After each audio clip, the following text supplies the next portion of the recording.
Dicen los viejos que hay ríos que no corren hacia el mar, sino hacia la memoria, y que en sus orillas se quedan atrapadas las historias que nadie quiso terminar de contar.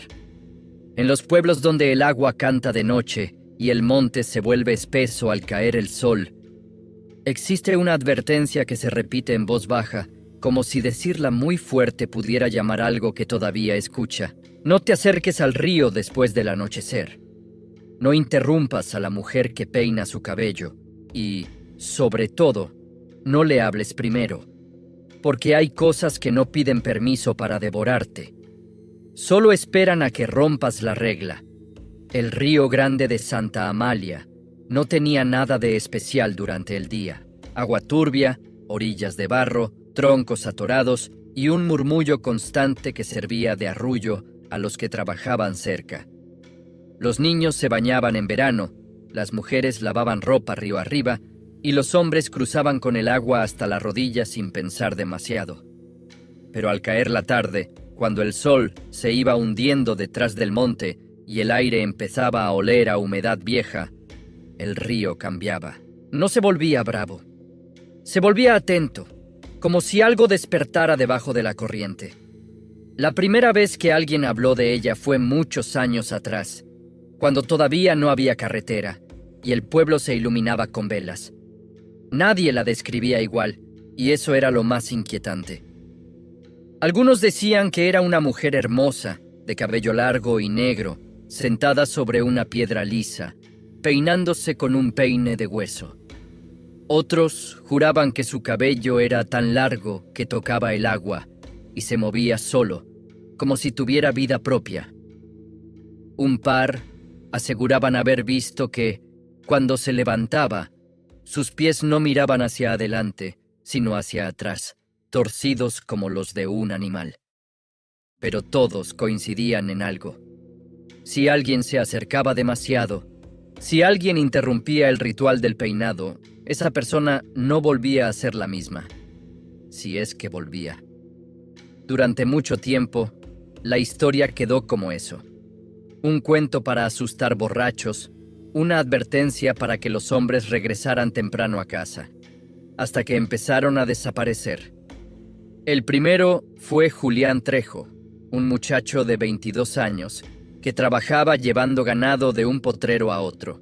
Era fuerte, bromista, de esos que no creen en nada que no puedan tocar. Una tarde se le hizo tarde regresando, y en lugar de rodear por el camino largo, decidió cruzar cerca del río para ahorrar tiempo. Los que lo vieron pasar dijeron que iba silbando, despreocupado, con el machete al hombro. Nunca llegó a su casa. Lo encontraron 2 días después, río abajo, atorado entre unas raíces. El cuerpo estaba entero, sin mordidas visibles, sin golpes, sin señales de pelea. Pero el rostro parecía otro. La expresión no era de miedo ni de dolor, era de sorpresa detenida, como si algo lo hubiera dejado mirando para siempre. Y lo peor era el cabello, largo, empapado, enredado de una forma imposible, como si alguien lo hubiera peinado durante horas con las manos mojadas. Las mujeres que ayudaron a prepararlo para el entierro dijeron que, al intentar desenredarlo, sentían un frío raro en los dedos, como si el pelo todavía no quisiera soltarse. El segundo fue don Eusebio, un hombre ya mayor, conocido por quedarse bebiendo hasta tarde. Esa noche lo vieron bajar hacia el río, diciendo que iba a lavarse la cara porque sentía la cabeza caliente. Al amanecer, encontraron su sombrero en la orilla, acomodado con cuidado sobre una piedra. El cuerpo apareció más tarde, atrapado en el remanso. Igual que Julián, sin marcas visibles. Igual que Julián, con el cabello completamente peinado hacia atrás. Liso, brillante, como si alguien se hubiera tomado el tiempo de dejarlo perfecto. Fue entonces cuando los viejos comenzaron a hablar de nuevo. No en la plaza, no en voz alta. En la cocina, mientras se calentaba el café. Dijeron que ella había vuelto, que la señora del río no se había ido nunca, solo había estado esperando. esperando a que alguien olvidara la regla. La regla era simple, no interrumpirla. Si la veías peinándose, debías darte la vuelta sin hacer ruido.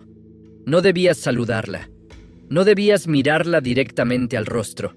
Y jamás, bajo ninguna circunstancia, debías decirle algo mientras peinaba su cabello. Porque ese peinado no era vanidad. Era otra cosa. Algo que nadie quería entender del todo. Mateo Ruiz llegó al pueblo meses después de las muertes. Venía de fuera, contratado para revisar el cauce del río por un proyecto que nunca se concretó. No conocía las historias. Nadie se las contó, y aunque se las hubieran contado, probablemente no las habría creído.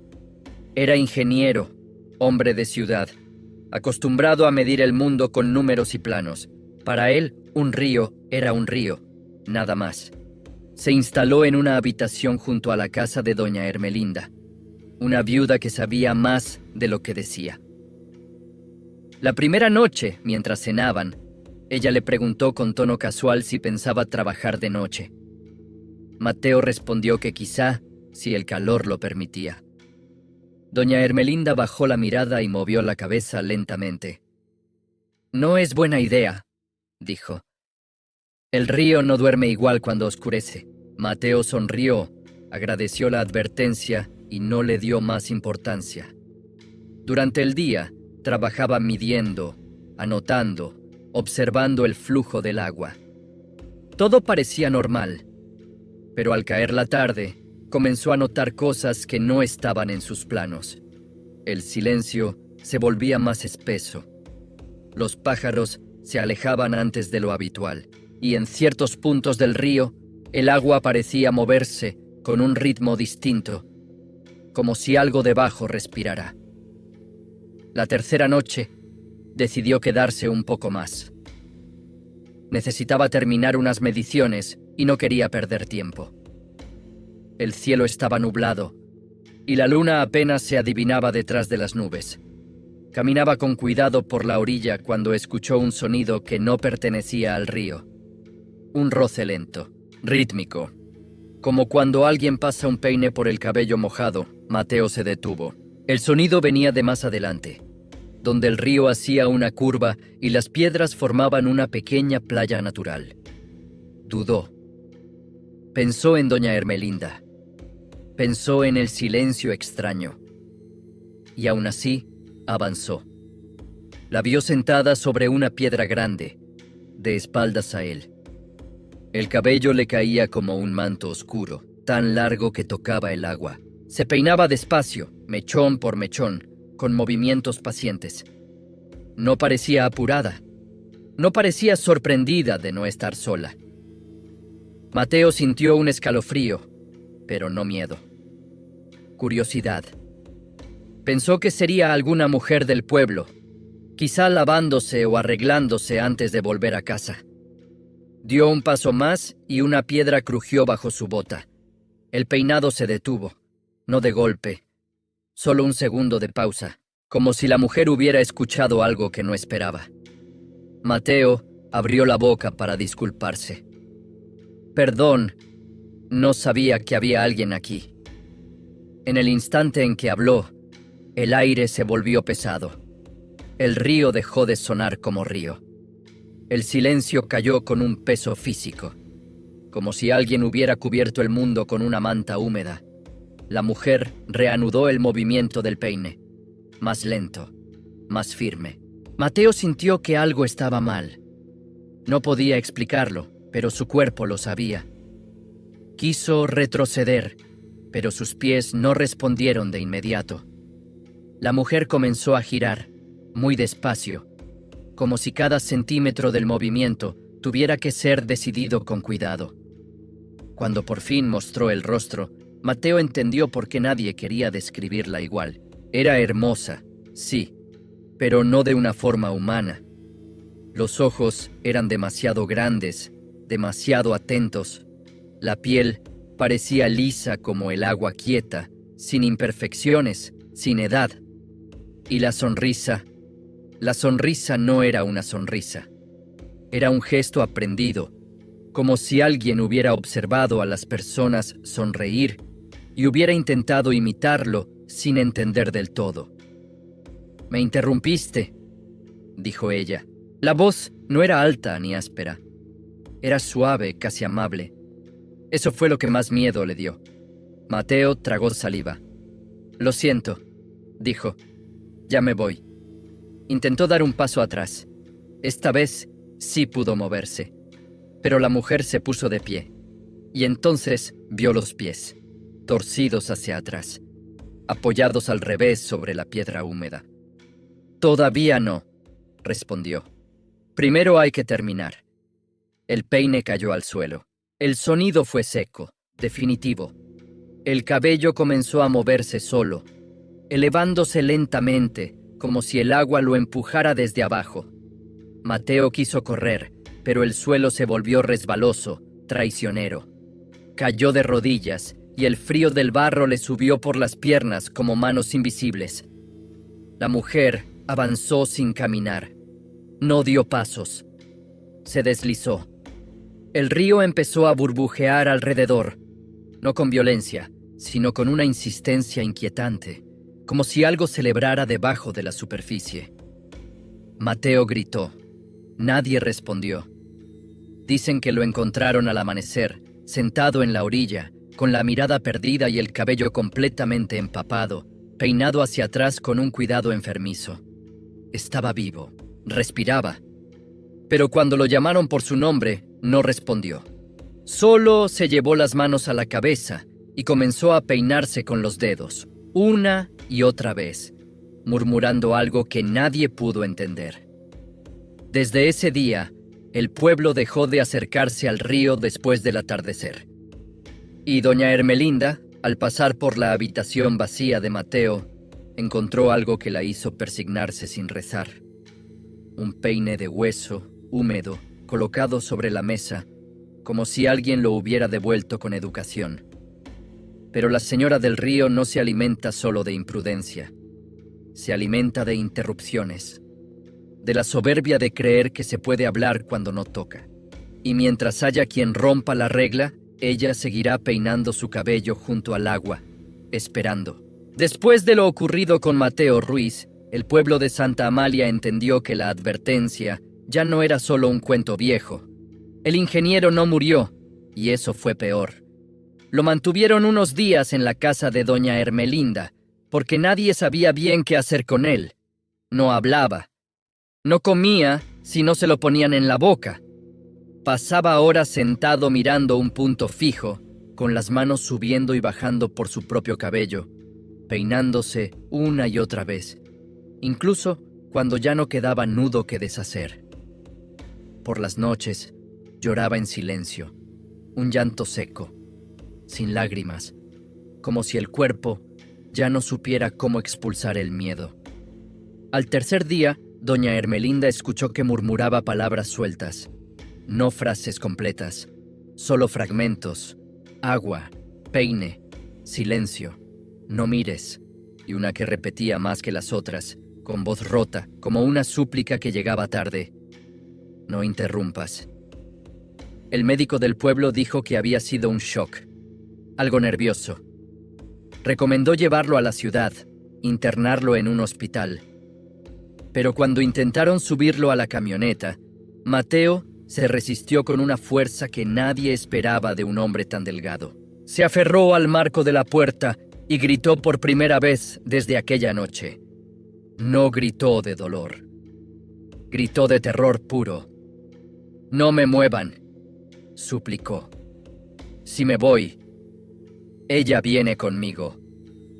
Nadie volvió a intentar sacarlo. A partir de entonces, comenzaron a pasar cosas pequeñas, casi imperceptibles al principio. El agua del río empezó a bajar más oscura en las mañanas, como si hubiera arrastrado algo durante la noche. Los peces aparecían muertos en la orilla, sin marcas visibles, con las escamas limpias, alineadas, como si alguien se hubiera tomado el tiempo de acomodarlas. Las mujeres que iban a lavar ropa juraban que, al golpear las prendas contra la piedra, sentían que algo del otro lado del agua las observaba esperando el momento en que levantaran la vista.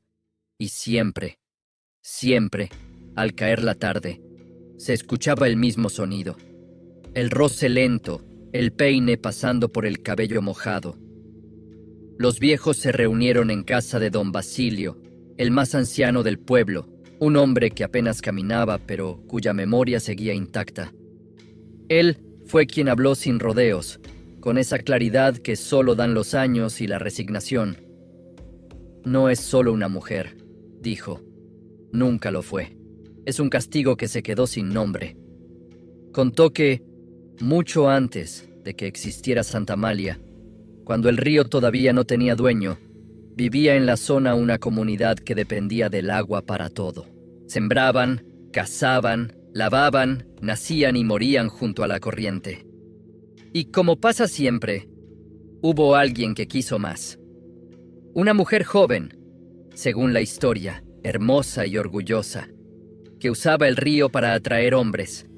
Se sentaba en la orilla al atardecer y se peinaba el cabello largo para llamar la atención.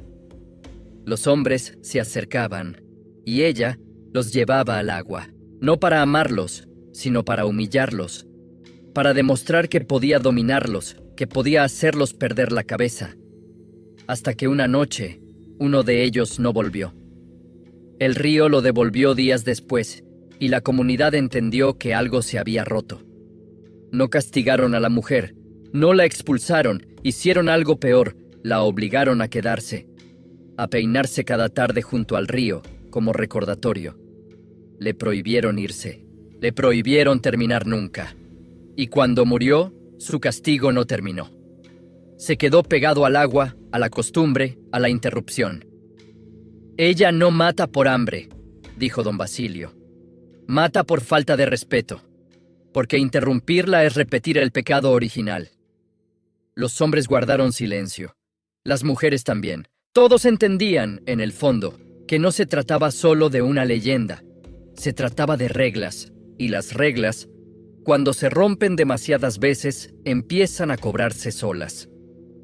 Esa misma semana desapareció Tomás Linares, un muchacho de 19 años que había llegado al pueblo para trabajar en la cosecha.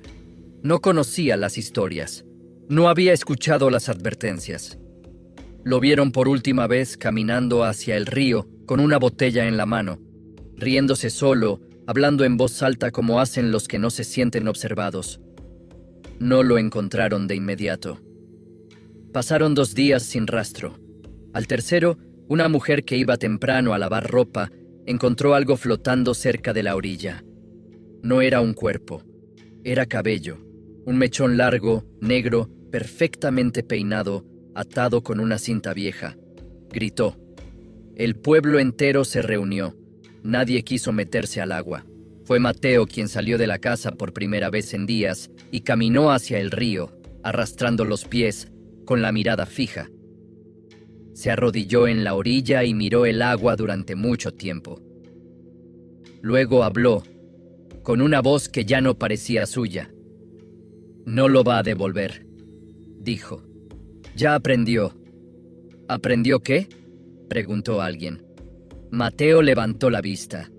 Por un segundo, en sus ojos pasó algo que no era locura, sino certeza, que ahora puede elegir. Esa noche nadie durmió. El sonido del peine fue más fuerte que nunca, como si no intentara ocultarse. Venía del río, claro, pero también parecía colarse por las calles, rebotar en las paredes, deslizarse bajo las puertas. Algunos juraron haberlo escuchado dentro de sus propias casas, justo detrás de ellos. Como si alguien se peinara muy despacio a pocos centímetros de su espalda. Una mujer despertó gritando al sentir que alguien le tocaba el cabello. Cuando encendieron la luz, no había nadie, pero su pelo estaba mojado y enredado de una forma que no pudo deshacer sola. Al amanecer, encontraron el cuerpo de Tomás atrapado entre unas piedras, río abajo. No estaba desfigurado, no estaba mutilado, pero le faltaba algo. El cabello había desaparecido por completo. La cabeza estaba lisa, pálida, como si nunca hubiera tenido pelo. Las manos, en cambio, estaban cubiertas de mechones negros, apretados con tanta fuerza que tuvieron que cortárselos para poder separarlos. Ahí fue cuando el miedo se volvió decisión. Los hombres del pueblo, armados con machetes y palas, decidieron ir al río al caer la noche. Querían enfrentarla. Querían obligarla a irse. Don Basilio les dijo que no lo hicieran, que el río no se enfrenta como a un animal. Pero nadie escuchó. El miedo había cruzado esa línea donde deja de pensar.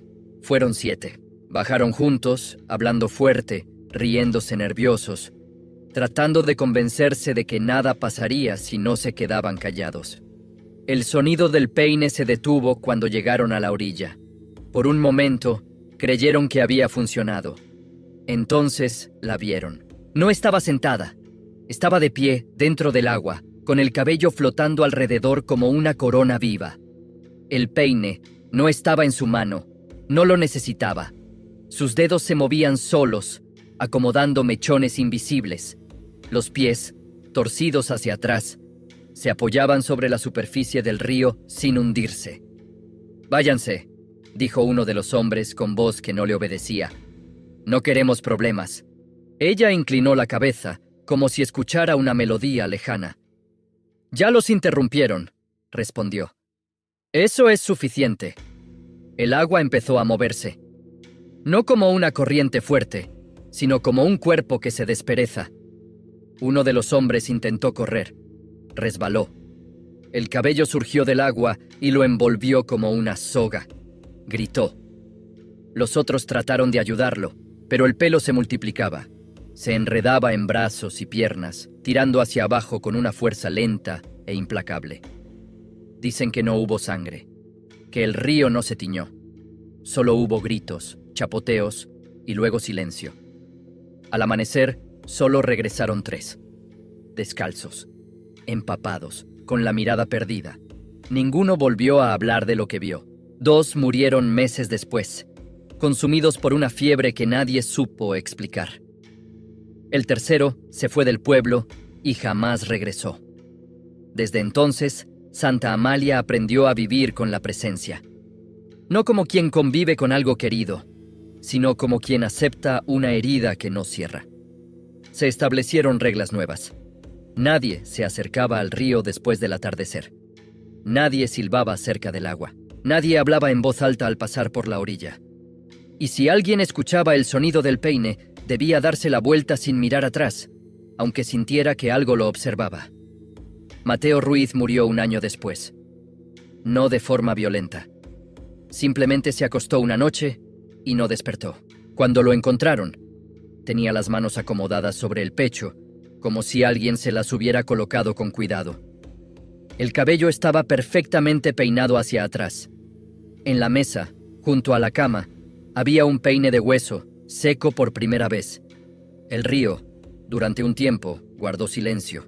Pero las leyendas no se apagan, solo se duermen. Años después, cuando el pueblo creció y llegaron personas nuevas que no conocían las historias, alguien volvió a escuchar el sonido al caer la tarde. Un roce lento, paciente, y una figura sentada junto al agua, peinando su cabello interminable. Dicen que todavía está ahí, y dicen algo más, algo que no se cuenta a cualquiera. Dicen que ya no solo espera a que la interrumpan. Dicen que ahora, a veces, levanta la mirada antes, como si aprendiera, como si buscara. Así que si alguna vez caminas junto a un río al anochecer y escuchas un sonido que no pertenece al agua, no te acerques, no preguntes, no intentes ver mejor, porque hay cosas que, cuando aprenden a devorar, ya no necesitan permiso. Si esta historia te hizo pensar 2 veces antes de acercarte a un río cuando cae la noche, cuéntanos en los comentarios desde qué ciudad y país estás escuchando este relato. En Ecos del Misterio, seguimos abriendo leyendas que muchos prefieren dejar en silencio, historias que no se inventaron para entretener, sino para advertir. Suscríbete y activa la campana, porque mientras alguien siga rompiendo las reglas, estas historias seguirán ocurriendo. Buenas noches, y no interrumpas lo que no te pertenece.